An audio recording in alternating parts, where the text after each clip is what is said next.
Colleagues, you have been poisoned.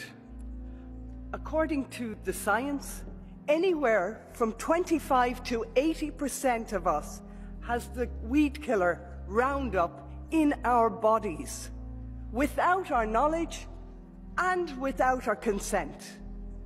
Study after study has described Monsanto and Bayer's weed killer as chronically toxic, probably carcinogenic, linked to liver cancer, diabetes and cardiovascular disease, and likely to kill 93% of endangered species.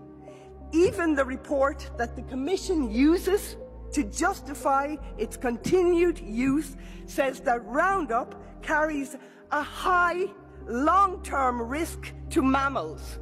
That means us. We have one chance now to get this crap off our shelves. Zero tolerance.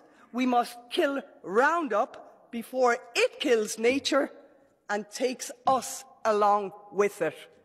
Thank you. Grazie.